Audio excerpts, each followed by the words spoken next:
why was there a need for Tidewater Academy? The need was that the town of Wakefield was losing their high school. It was the beginning of the county consolidating schools. Waverly's Elementary came to Wakefield, and Wakefield's high school went to Wake.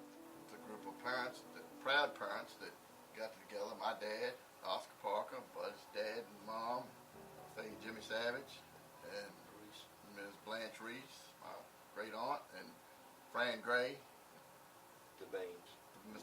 Bain, and the list goes on and on. And they just made up their mind they were going to have a school, and there was plenty of talent in this area to create a school. He was not talkative. He had a dry sense of humor, and he could come up with things I can't do, you know. But he would just like to know that Wakefield meant everything to him. He always asked me if I go shopping, why do you have to go to Wakefield? You know? And so the school being right here, that meant a lot to him. Just socializing with him. I mean, Mr. and Mr. Havard, I mean, he was very, not buddy-buddy, but Mr. Bailey and all of them, you know. He felt friendship, real friendship with them on an outside basis too, other than just on the school grounds. What about Miss Gray? Miss Gray. Miss Gray taught me in high school. I'll have to say Mrs. Gray was probably the best teacher I ever had. Aww. She was wonderful, smart, really smart. And she could handle students so well. She was strict. And I remember in her class she was strict. You did not want to get out of line with Miss Gray. But she could handle things so well. I learned a lot from Mrs. Gray, and she was a wonderful administrator. So if we go back to 1964, you were a member of the community. How did you hear about Tidewater Academy coming to be, becoming a school or people wanting to start a new school? What do you remember about that story? Well, it was in the newspapers where I first heard about it. And then Oscar Parker came to see me at home and asked if I would come and teach business here. And I had 2 small children at the time, and I didn't know, but it was a part-time job, so I was ready to get out of the house, to be frank. We got the idea together that we needed a school, and obviously we needed to have a place to have the school. So how did we go about securing the gymnasium and getting the first houses and locations for the school? The Wakefield Education Association owned the gymnasium. So Wakefield Education Association was not associated with the public school system. It was an independent association of concerned parents, and they had built this gymnasium, headed a lot by Mr. J. N. Barker, who's a cashier at the bank. And the idea of Tidewater started rolling and really became more than an idea, a real thing was going to happen. Wakefield Education Association, very early in their beginning of Tidewater, gave that school, gave the gymnasium to Tidewater Academy. So it was not anything that we may have used it a little while at first, but it soon became property of Tidewater Academy. I saw this a little while ago in the annual, and you can get this number, but there were only like about 6 teachers, 6 or 7 teachers that were at the beginning of this thing when it first started. Ms. Reese was the headmistress of the school. We also had a little building over that was probably belonged by the Methodist Church, owned by the Methodist Church, that we used, and those 2 buildings, that building and the gymnasium, were the first 2 buildings that were used. None of these buildings that are behind the gymnasium were built at that time. So we're talking about the little white house that was over here? The little White It House was in the parking lot beside the Methodist Church. And we had several people have commented, for example, Alice Joyner commented on the fact that she taught in the basement of the gym. Right. She was a Well, business. it was that little house, Buddy, correct me if I'm wrong, but that was the headmaster's office, the library, and 3 classrooms. And then over here, where the kitchen is now, was a classroom, and the room across the hall was a classroom, and there was a room under the steps. It wasn't locker rooms at the time, and that was another classroom. And that was it. And that was it. When you walked in here, what did you first think of when you walked in this building? What does it remind you of, or does it take you back to the 60s, or what does this building remind you of? Well, this building reminds me of my whole experience here because it was here when I first started. And we were such a small school, we used our facilities so much. This was everything. It was music, it was ball, it was meetings, it was everything we did was in this building. And that continued right until I left in 1988 because we were still a small school. So I heard earlier today when I was interviewing some people that the gymnasium, when Tidewater was incorporated in '64, actually classes were taught downstairs. That's right. I taught in one of those classes downstairs. I taught typing. Of course, downstairs was a little dark in that basement area and a little bit damp. But it was busy because everybody was in such a small space. I remember the senior proms in here, junior senior proms, and we did our own catering, and we set up the programs, and we had really everything was done in the gym. And what are some things that you remember about that first year with students and with faculty, and how did you become the Warriors, or how did you decide to be red and white? I'm not sure. And that's fine. That's fine. I acted as treasurer initially and wrote the checks for the teachers and did some of the same things as Barney did. You both had the hard jobs. Y'all knew about the money. I didn't serve too long. You ran, she stayed. Yeah, that's right. But I was my main job was working in the bank at that time. And keeping track of our funds. Trying to keep track of the fund. Who approached you about coming on to the board and being the treasurer? Because that's a tough job. The money job is always a hard job, as Ms. Walkley talked about. Who wanted you? I guess when I went on the board and I was working in the bank with finances, I got drafted into it, I think.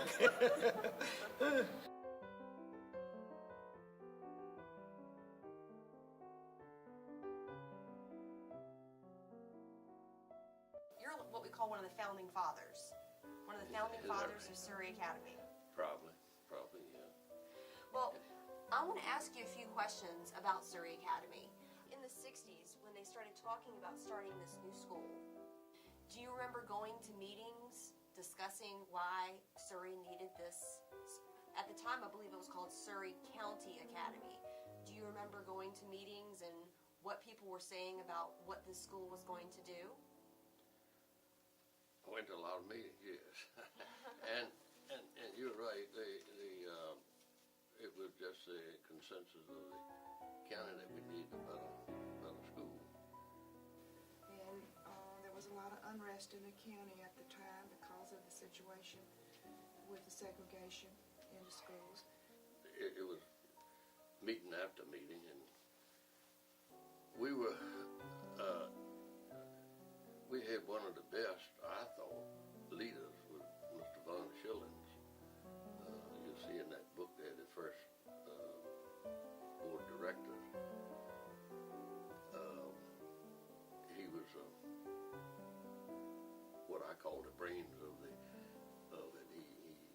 He was a retired Texaco oil executive on Mount Pleasant. Had nothing else to do except work for Surrey Academy at that time. And he was as I said, he was the brains behind it. I was a gopher. He went all over the state, trying to get organized.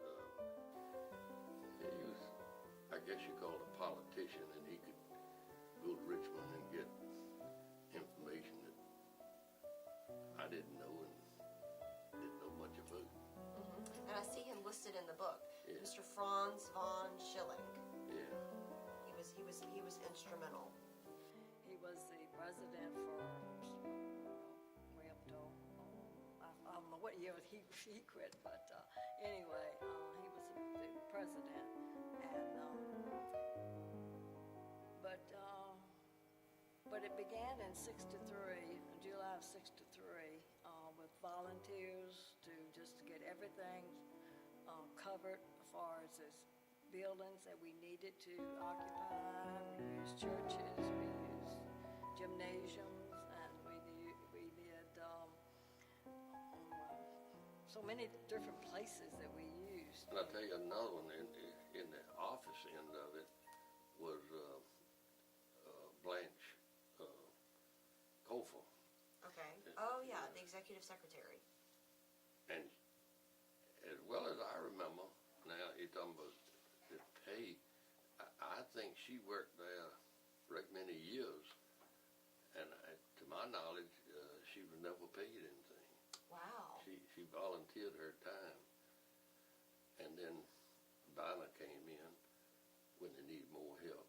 And I remember Lloyd Price's wife worked in the office, again volunteered.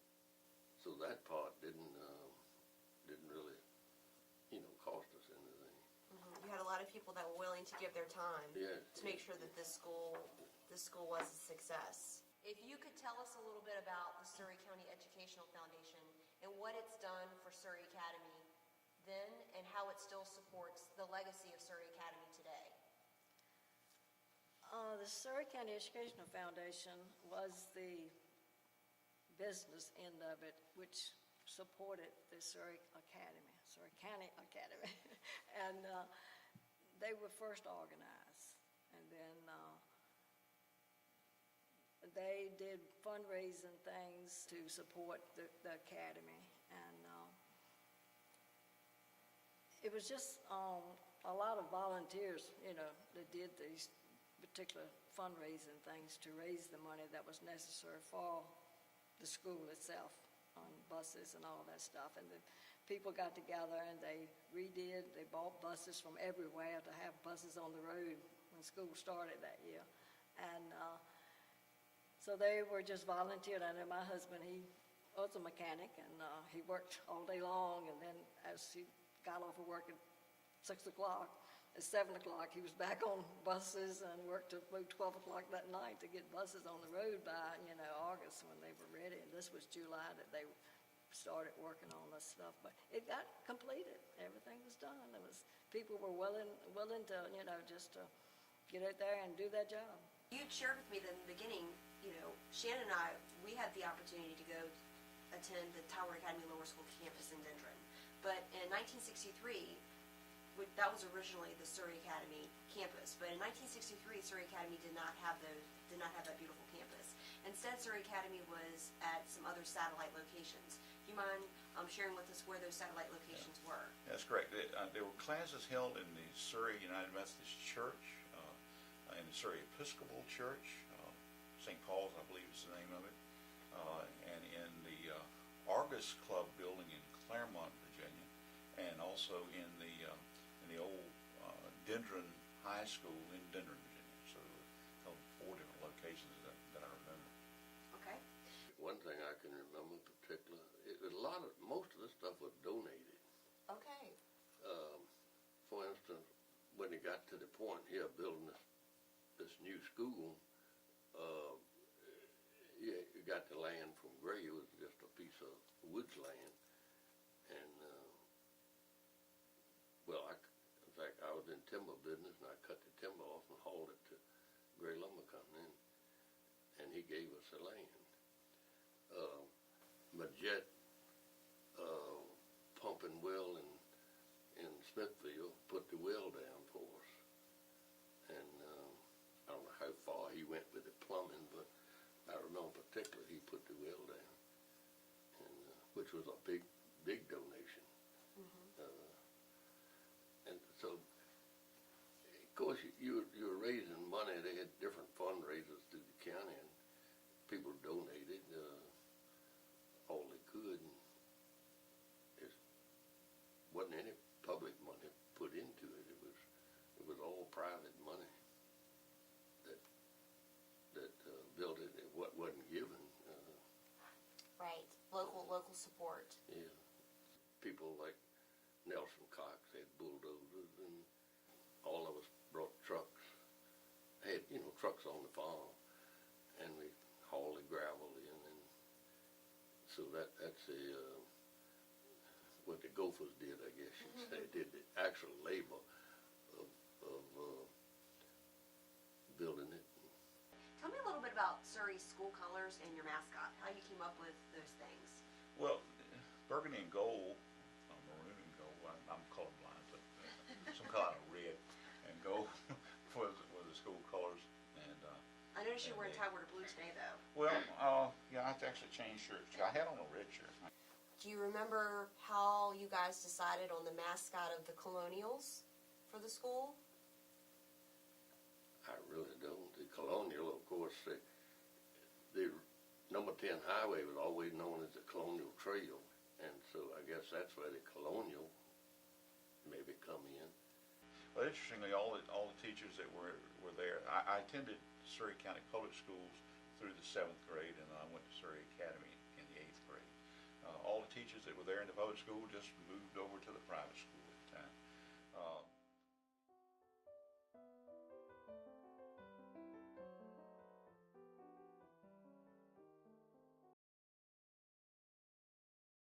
We had a very small class. It was only 8 of us graduates.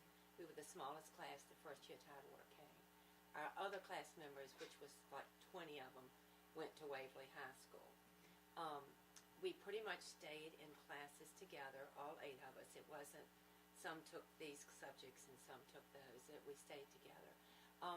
In my spare time during the day, I worked in the office. Miss Tom Reese was our headmistress, and she was a saint. And I wasn't hired to teach, I don't think, until 64 or 65, I don't remember. Teaching business subjects at Tidewater. There was a little house there next between Tidewater and the church. Yes, ma'am. Where I taught the school, because Blanche Reese was responsible for that. She was my cousin, and so she was instigating and organizing Tidewater Academy, and that's how she got me started. Yes, ma'am. I've noticed her name in several yearbooks. She was actually the first headmistress here in 64 and 65. What would you say is your favorite academic memory as a student? Favorite academic memory? Well, I had my brother-in-law for a teacher. Thomas Schuber was my brother-in-law, and very smart person that could get down to the level of the students. And he kind of inspired me as a teacher, both in physics and in math, to pursue a degree in those fields. He was just very good teacher. And I want you to tell me what a day at Tidewater Academy was like your senior year in 1967. Chasing the girls around campus, that was what was on my mind. Academics came in occasionally. No, but in all seriousness, the school was still young. I graduated. I was in the third graduating class of Tidewater. I remember traveling to games in cars. That was before we had buses. But you came to school, had homeroom, and Mr. Nunley was a key figure here at the time. He was a big influence, I would say, on every student that was here. You either loved him or hated him. He brought discipline to the school. His classes, I believe every student that ever took his class enjoyed his history and government that he taught. He made it interesting, but yet he made you work in those classes. So we get the school off and running after the opening year of 64 and 65, and I want to talk now about what it was like in the 60s being students here at Tidewater Academy. Chip, what were some of your favorite memories, both in the classroom and as an athlete? Well, I wasn't very good in the classroom, so I don't know if we have any memories of that. No, I'm just kidding. You know, the friendships that were made because of people you wouldn't have come in contact with, you know, had you stayed in the public system, because a lot of these people would have been in the Jarrett Stony Creek School area.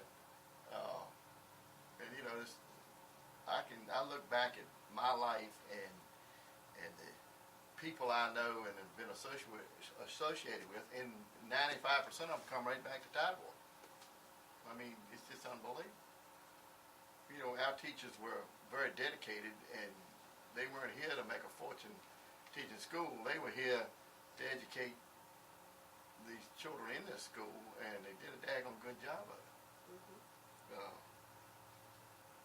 I don't know, the sports just, to go on, and it's just the rivalries. But I mean, like in the beginning, we were knocking heads with Surrey, and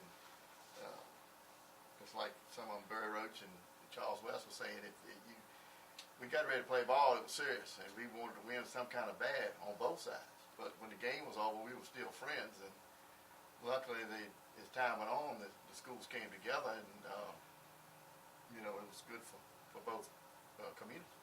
Mm-hmm.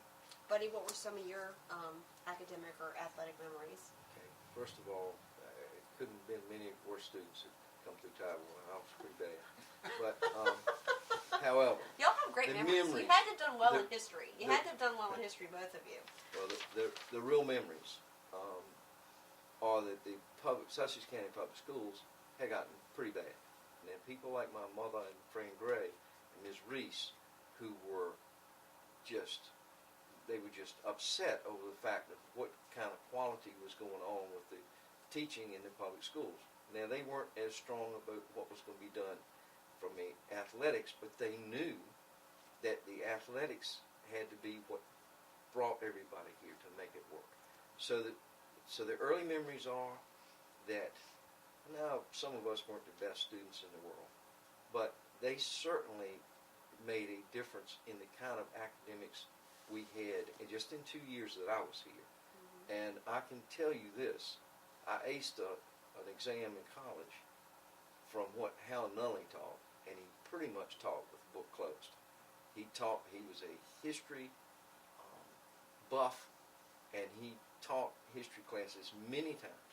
So he's known for his athletic conquest, but he also was a pretty decent teacher of what he did. And of course, my mother was also teaching then, and she probably couldn't get me to do too much of what she really wanted, but she got me through. So the academics were great. The athletics made us all become so proud that we were building something new. I am curious about, in the early days, how we found Hal Nunley. And how did, okay. It was a man named Bob Kilburn, who was the basketball coach at Petersburg High School, and Dad contacted him and told him, said, Bob, I'm looking for a basketball coach for Tidewater Academy. And he said, you got any idea? He said, the only one I can think of is Hal Nunley. He's over at Prince George in the public school system. Well, long story short, Dad called him. He came down and had a meeting with the first basketball team, more or less, of Tidewater on the site where my house is today. And that night he introduced himself, and we talked, and he didn't make it front line drills the first night, but it wasn't too long after that. But even before school started, we got together with Hal Nunley during the summer, and 4 or 5 of us guys got together and started playing basketball then to prepare for what was going to happen. He laid his plan out at that night of what he visioned, his vision of what we would do with basketball. And, when you go to that, the first colors in the first year, the 64-65 year, were actually red and white because that's what we had at Wakefield High School. So in his wisdom, he made that transition a little slower to go to our own identity. He allowed some of us to hang on to a little bit of what we were familiar with, and I believe that's where your warrior also came from. The high school had been the Wakefield Warriors. High School Warriors. Oh, okay. So that has held on from Wakefield High School, public school, to the Tidewater Academy Independent School. Neat. Can you tell us about probably your hands down favorite athletic event associated with Coach Nunley? I cannot say one athletic event with Coach Nunley, but I will say that he probably had the biggest influence on my life outside of my mother, of anyone that I've ever been associated with. The man brought discipline to his teams, and he brought respect to the uniform, to Tidewater, and it was his manner that we all respected. We had curfews, we had playbooks, in his classes. I think as you interview other people, you will hear about his ring. If you misbehaved in school, you had to put your head on the table and bend over, and he took his class ring and gave you a nice tap on the head. I can see that being done in today's society. He would probably be kicked out of school for doing that. But they are fond memories that we had. And that was a typical school day, getting your head wrung, but you only did it one time. Coach Nunley is legendary in this school and in this community. Do you remember any plays or a particular game in which Coach Nunley just made your life a living hell, or was that every day? No, he was a very good disciplinarian, but I think in that time period, most of us were pretty well disciplined. We weren't too wild and crazy. I guess we had our moments, but we were all pretty level-headed, and he was pretty vocal about telling us what to do, and it really didn't, it didn't affect us a whole lot as far as, he wasn't demeaning or putting you down. He was just encouraging you with a very loud voice to do better. A lot of tough love. Right. Well, I'm going to ask you one athletic question, because a lot of people have mentioned Hal Nunley. Yes. And so I'm sure you knew Hal Nunley. Yes. What was Hal Nunley like as a coworker and as a coach? From not being, most people I've talked to today were students, and so they played for Hal Nunley. What do you remember about Hal Nunley as a coworker and then as a coach? Well, as a co-worker, he saw that athletics got pretty good top billing. Uh-huh. And he was very cooperative, as far as a teacher and working with him. He was very polite. But one year, I will have to say this, and veering off from Hal Nunley a little bit, the coaches one or 2 years, did not want to teach boys health. They hated boys health. They didn't want to teach it. They refused to teach it. So guess who got boys health? You did? I had to teach boys health, which was not my thing. But anyway, you do things sometimes you have to. And I know one of the annual advisors came around, and he had been an athletic coach, and he found out, you're teaching boys health? Why are you teaching boys health? I said, because nobody else would do it. He said, well, I talked to some of the boys, he said, and you know what they told me? That they learned more under you in boys health than they had ever learned before. Because in the past, they sort of painted boards and did things like that. Well, I was looking back through a previous yearbook. You are in the first graduating class at Tidewater. One of your sons graduated in the 25th anniversary year of TA, and also you will have a grandchild that graduates in the 50th 2 of them. class. Yeah. Mm-hmm. That's pretty remarkable. Yeah, it is. Yeah, It how is. does that make you feel? Well, it was neat because I was the first graduate of Tidewater to have a child to graduate. And now I'm the first graduate of Tidewater to have a grandchild to graduate. So I think that's cool. It is. It's very neat. It's Yeah. very neat.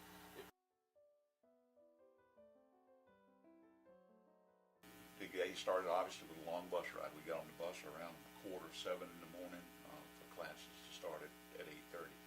And we got out of school at 3 o'clock in the afternoon and got home at somewhere around 5. So it was a long day.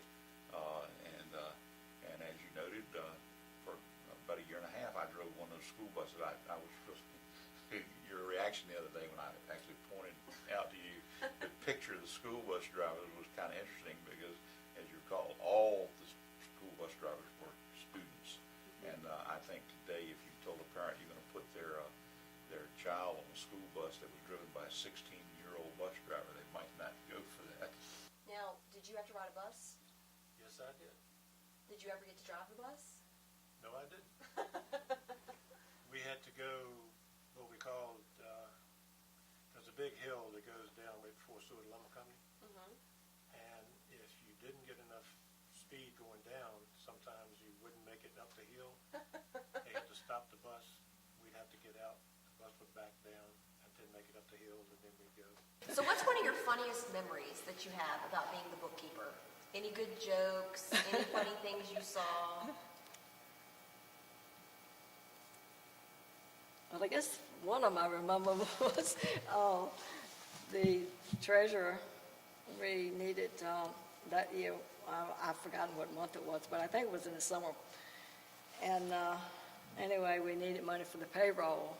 And I would not let a payroll go out if I knew that there wasn't enough money in the bank to support each and everybody's, because, how things get around and people, okay, I'm going to get to the bank first. But I wouldn't let any checks go out, so I was a little bit, disliked because I can't get my check today, and I need my check. I'm going to town, I'm going to go shopping, whatever. But I said, I'm sorry, but you got to wait.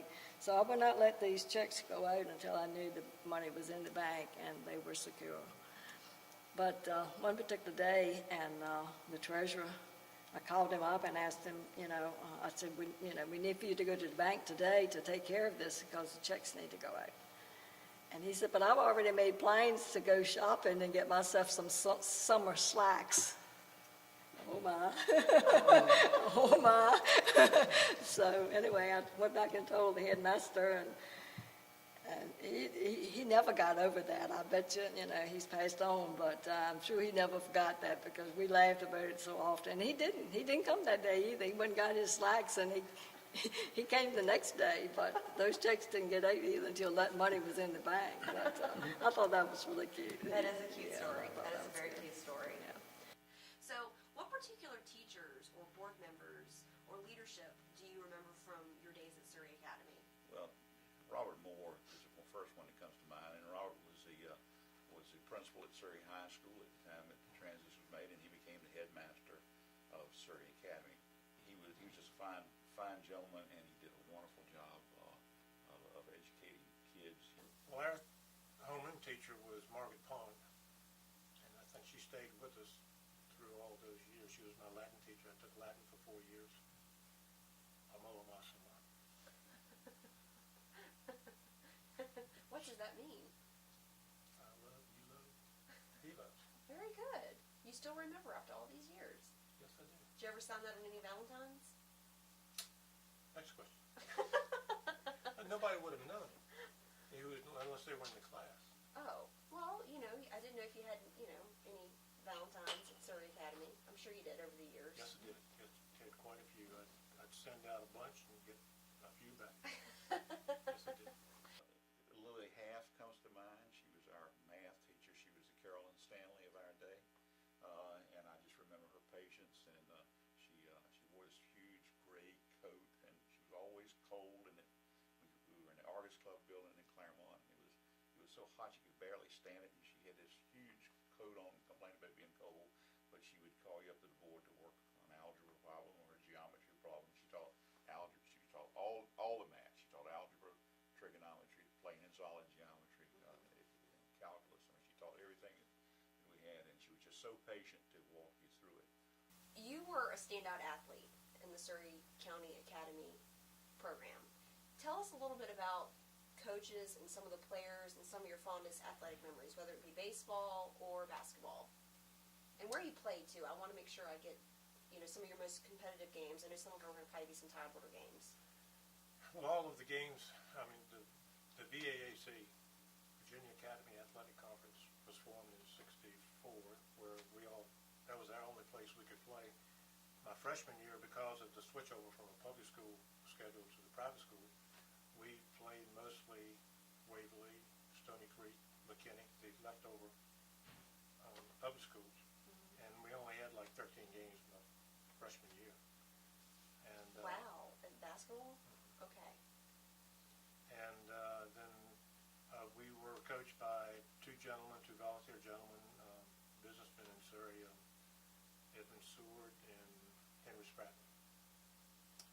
And our sophomore year, our coach was Jim Morris. He was Bacon's Castle Baptist Church preacher. And he coached us for my sophomore and junior year. In my senior year, we had Gary Evans, who was from Davis and Elkins College, who came in, and he was very good. He wasn't a basketball player, but I think he might have played but he had enough sense to go back to Davis and Elkins and ask the basketball coach for some plays and whatever. And she comes to mind. And Dr. Alfred Duncan, he was killed tragically several years ago in Richmond. He was murdered, but he was a marvelous English teacher, and he just brought English literature and to life, and he made it interesting and fun for a guy who really didn't care that much for reading in those days, but he was just a wonderful, wonderful gentleman and a great teacher. Those three are kind of represented, but I want to digress from your question a little bit and tell you a story.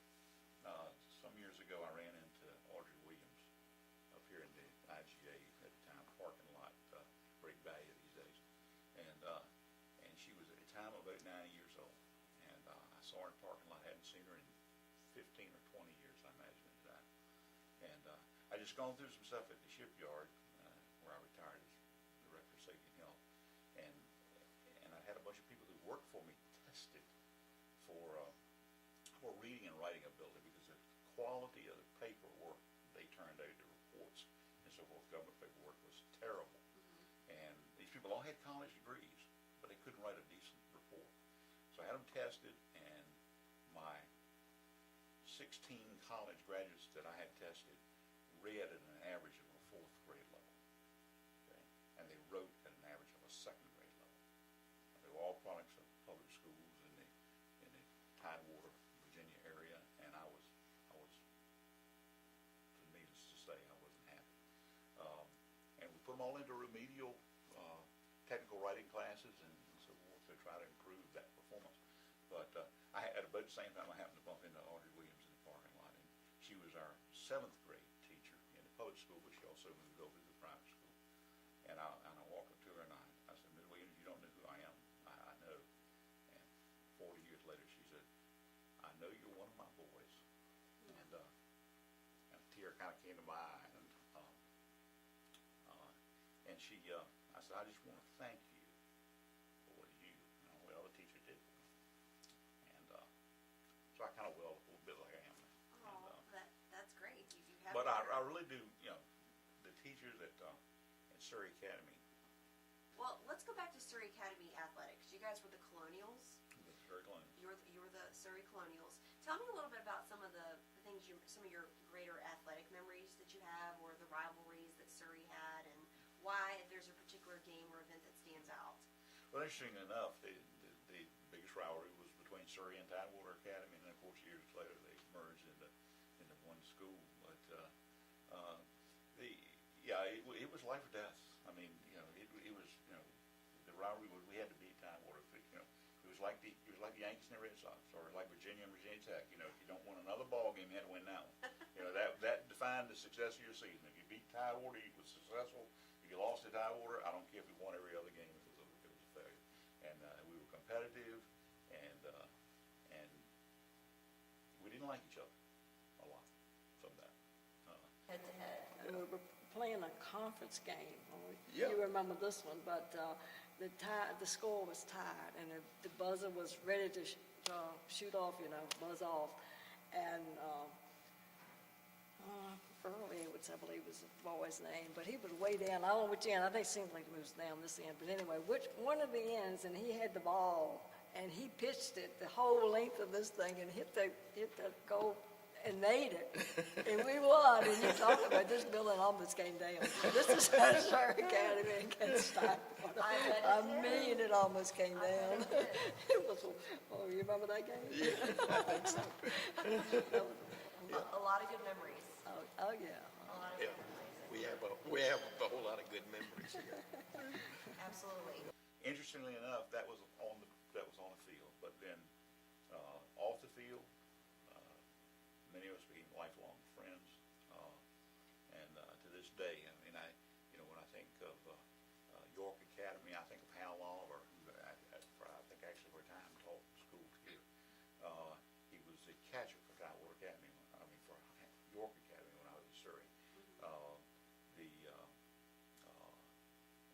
Ed Myrick at Brunswick, and Gene Rawlins at Kinston Forest, and I could kind of go through and name you Bobby Shealy at Brunswick, and go through and name you people from every athletic team members of every school we played that have become lifelong friends. And of course, here at Tidewater, many close friends from that began in days that we played sports against each other in school. And yeah, we had good athletic teams, you know, and we still have those memories in common, and they to some degree form part of the foundation for the friendship we have today.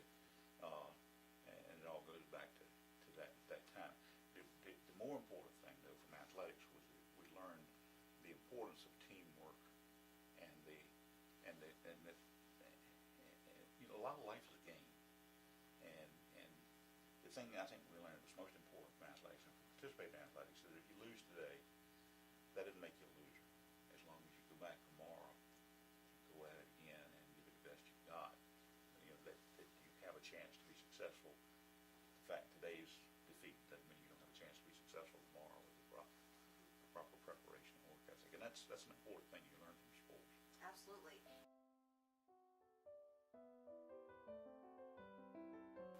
And what motivated your parents at the time in the 1970s to bring you from Waverly down to this little small private school in Wakefield? Best I can remember, basically, they didn't feel like I was getting a thorough, proper education in the public school at the time. My dad said I had a lot of idle time and seemed to be making A's and B's, and he just couldn't understand it. So consequently, they made the decision to send me to Tidewater. And I remembered at the time, and I was a little apprehensive because you know, I didn't know anybody really down here. All my friends went to the public schools, which I had been through ninth grade, and being from a small town, Waverly, you know, everybody knew everybody. So thrusting me down here was going to be a challenge, because at the time it was people coming down from Petersburg, coming from Southampton County, it was people from Surrey. And see, I hadn't been thrust into that. I was just a local. And once I came down here, I forged a lot of friendships, which I still have to this day, from different areas. And you know, my kids have always asked me, say, Daddy, how do you know so many people? Well, a lot of people I know through the years I met right here at Tidewater, and I still know them to this day. So I feel fortunate that I was able to experience that. Student. And you came from Waverly. Waverly High School. And yep. you started here in what year? 1970. In 1970. August of 1970. I only attended school here for 2 years. So what was your parents' motivation for wanting to bring you to Tidewater Academy in 1970? They felt like I could have a better educational experience here. I was somewhat opposed to it because a lot of my friends and my basketball coach were going to the public school, but they thought I would be better served by coming here. I was very nervous because I didn't think I was good enough to play for Howell Nunley. We had a large number of students. The second or third year I was here, we had over 600 students. We had them coming from Petersburg, Ivor, Cortland, Stony Creek. I think we had 3 busloads and a van coming from Petersburg at that time. You probably remember they had the shooting up there. Right. And with the shooting after that, we got a big influx of students all at one time down here for a number of years, which was heyday for our football team. Yes, it was. We just started football at that time, and Alvin was coaching, and we got the Moore boys and Ristro and a bunch of those boys from Petersburg playing football for us at that time. And we had some good teams back then. And, So what motivated you to come find a job at TA, or did TA come find you for a job? Well, I think I would have to say my friend Stuart Kitchen probably gave me some motivation. Of course, I graduated with a degree in physics, and at the time that I graduated, I did not have a job. And Stuart apparently had plans to come back and teach history at Tidewater. And he said, well, if you don't have a job, why don't you try Tidewater? So that's what I did, and I got hired. And you taught math. Yes, that's loved by most students, being a little sarcastic there. Well, I know you caused a lot of sweat and tears for quite a few alumni in mathematics. Some worried as to whether or not they were actually going to get their diploma because they thought that Algebra 2 might stand in their way. Yes, that was probably true, and I think some of them still have nightmares now. When I run into them occasionally, they have some fond memory to tell me about. Now, where was your classroom on this campus? I was located on Senior Hall, all the way down on the left. And at one time, I had left some traces of me being there. I actually wore the tile out to the cement, walking back and forth in front of the blackboard, but that's probably, I hope that's been replaced since then.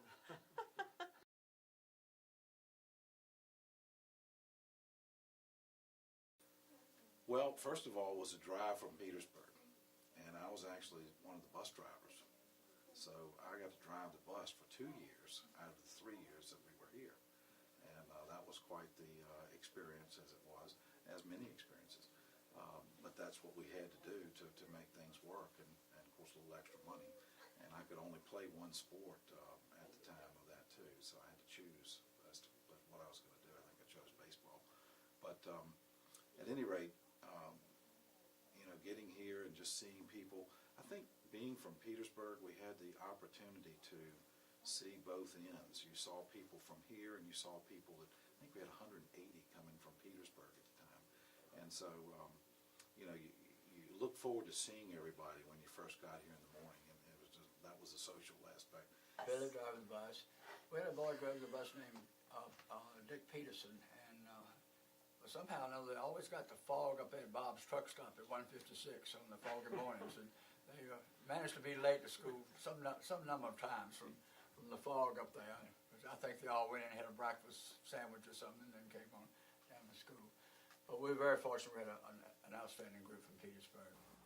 Well, one thing I do remember about the Kate Harris house is that one of the groups that I had, and I believe it was the second year that I was over there, decided the milk truck came every day to the Kate Harris house. And the boys, if they could get out, if we were having break in the morning break, their favorite thing to do was to jack up the milk truck. So that when he got ready to take off, he couldn't go anywhere. Well, it was funny.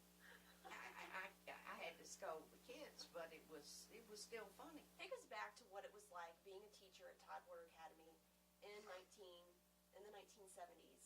1975. I was teaching 3rd grade, and it was in the Veterans Building at the time, and I had wonderful mentors in that building. I had Florence Thornton, Dot Owen, and Alice Joyner, and the 4 of us taught in that building together. I was in 3rd grade. It was the first teaching experience that I had had, and those 3 ladies just made it easy for me that year. Now, Mr. Bailey, when you came here in 1972, was there anything about Tidewater you immediately decided you needed to fix or change? We need to do something with the buildings. Okay. That's when Senior Hall was built. That year. It would have been there when I came. We finished that. Tell us a little bit about what you remember, some of your teachers, some of your experiences as standard as a student at Tidewater. I remember well Bill Havard and his government class. He was just a wealth of information. Everybody enjoyed his class. And then there was the senior English teacher, Luann Scott, who was a great inspiration for me. It was her first year teaching English here, and she just had a passion for it, and so did I. So that was one of my favorite classes. About anything that you do is the people, the wonderful people that were here during those days, and I'm certain are still here, many of them. But the students were just absolutely terrific. No, I'm happy to. I'm going to sit out here. Billy and I rode together. Oh, okay. There was so much more I could have said. Right. Well, if we have some, if we get done with them and they're y'all. No. I'm just saying because we had such wonderful times. We could say lots of nice things about your husband Eddie as well.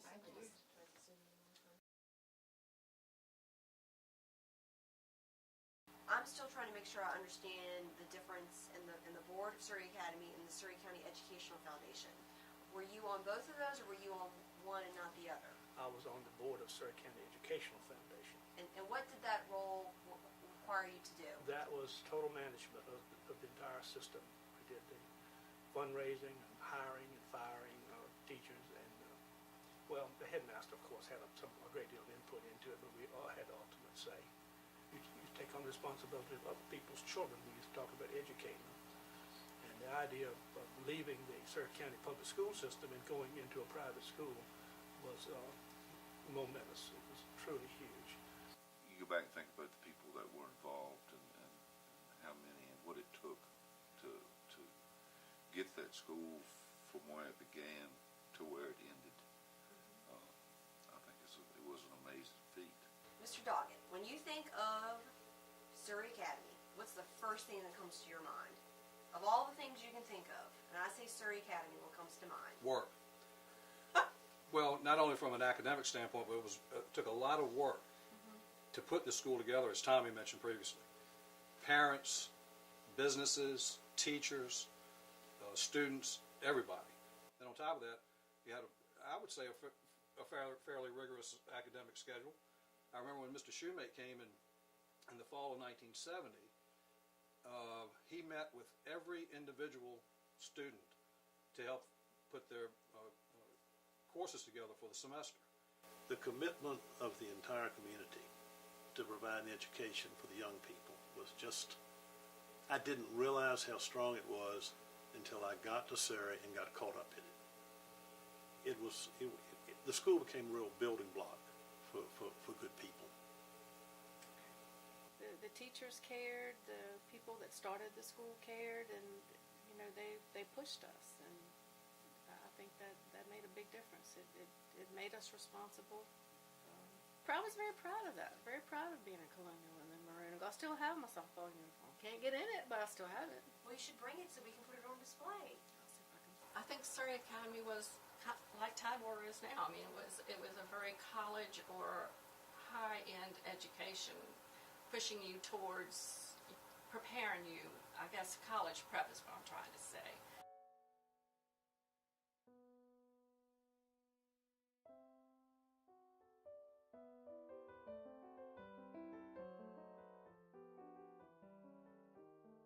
I left in January of '77, and he took over after I left.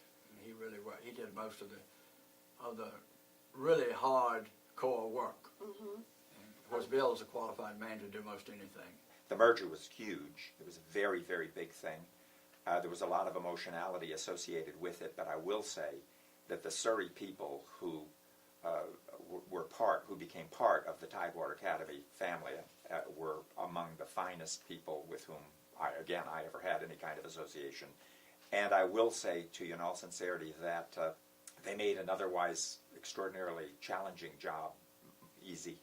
I mean, I'm sincere when I say that. It was really, we became a part of them, they became a part of us.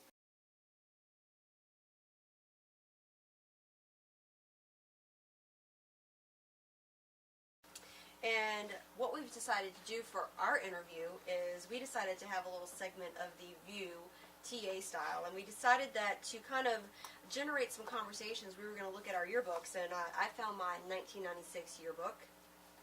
1989, Touch of Silver. 01, the first class of the real millennium. And what we decided we were going to do is kind of sit here and rehash some of our best memories across the years at TA, spanning different decades of time. So I'm going to start first with Lynn, since she's the old lady on the couch today. Class of '89. But Lynn, what is your favorite memory from your senior year? Which, of course, your senior year was Tidewater's 25th anniversary.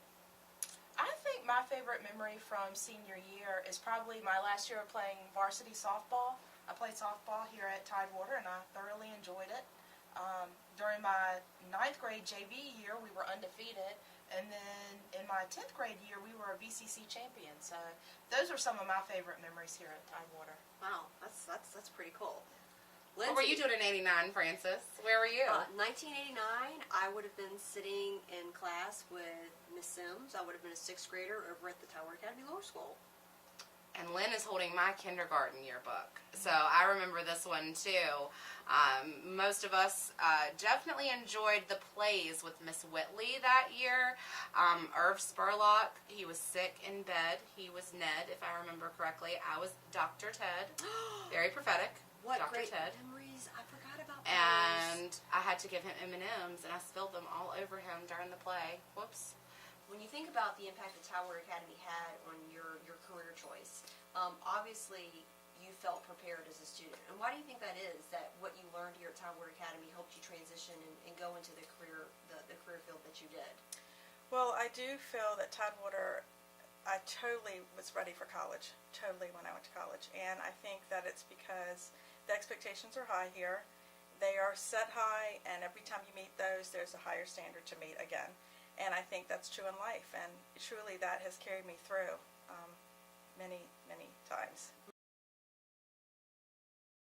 What do you remember about being a TA student? I loved game days because back then we would wear our cheerleading uniforms. The guys would all be dressed up, or if it was softball season, we'd get to put our uniforms on after lunch, and you'd walk around the rest of the day in your softball uniform for the away games. How did the Tidewater Academy education make you best prepared for your future? Well, I feel like I was a leg up, and I had an advantage because here at Tidewater I had already learned at a different level. Our curriculum and our classes, our teachers demanded us to be able to learn at not just a basic level, but at a higher level. And I feel like that added to my success as a Marine in the United States Marine Corps. And I feel like it has enabled me to move on to a successful career as a lineman with Prince George Electric. What is it, something you in particular remember special about your years at Tidewater? My proudest memory here was I scored my 1,000 point on February 2nd, 2006. My dad had just done a round of chemo, and he was here at the gym, and he was sitting in the very corner by the boys' locker room with his mask on because he couldn't be around anybody. And I scored my 1,000 point, and the whole gym was excited. My dad standing up, I run, give all my players a hug, and Coach Hillier, and then I instantly ran over to my dad, and it was a very proud moment for me to make him smile. What were some of your most teachable moments, in your English classes that stick out when you went to teach something, whether it be a piece of literature, how to spell a word, how to pronounce a word? I always had a stick, and I would smash the board with the word, and we would pronounce the word together, and we would enunciate each syllable, so that was a lot of fun. When I would get to teach direct objects, I would always ball up a piece of paper and throw it in the air and swat it, and I remember hitting several students in the head with the piece of paper. Teaching Shakespeare was always so much fun for me, to see some kids light up when they got it, and then to see some just absolutely slaughter the Queen's English. So it's been fun. I know it's corny, and I'm sure everyone has already mentioned what a family we are here. And the beauty of it is just that we can all criticize each other and work hard, but we can't let anyone outside the community criticize us. And that's true family. I mean, we do a great job of criticizing each other, not as in a bad way, but helping each other, but we're never going to let anyone else come in. I love the fact that Tidewater has held on to a traditional education, especially in the English curriculum. That lots of literature is Christian-based, and we are able to do that here. Nothing can beat or take the place of a traditional education.